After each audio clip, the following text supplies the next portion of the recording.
respected law enforcement professional, recently or retired now from the FBI, former regional director of Los Angeles.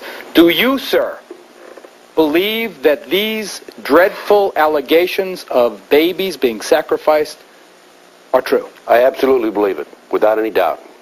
Based on the information that's been given to me across the country by numerous survivors and by confidential sources and informants. Then why don't you name these people and arrest them?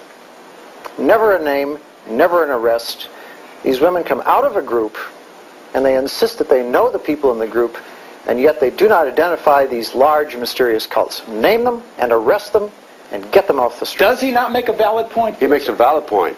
The problem with that is, number one, police officers don't believe it. I may believe it. You may believe it. Some people in your audience may believe it. They don't believe it. Number two, if you decide to investigate these people, you have to, number one, handle it from an undercover operation.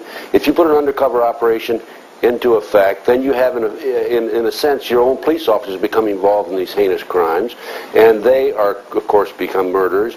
And in addition to that, if you do decide to investigate these people, there's a lot of work. And many law enforcement officers are apathetic and don't want to get involved. Ladies and gentlemen, you have heard this. The debate here could rage over this issue alone for hours and hours and hours. Michael Aquino is right when he says there have not been any successful prosecutions for this horrible allegation. Ted Gunderson is a sincere man with a good reputation who says that there are difficulties in the prosecution. Still, the point is it has never been proven in a court of law.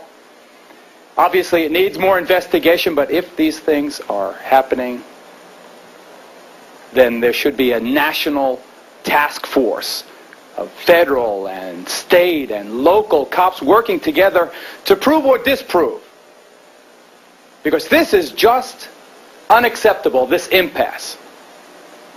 Coming up, we're going to have warning signs you should watch for, parents, and all of our guests will be available for a final discussion about Satanism after this break.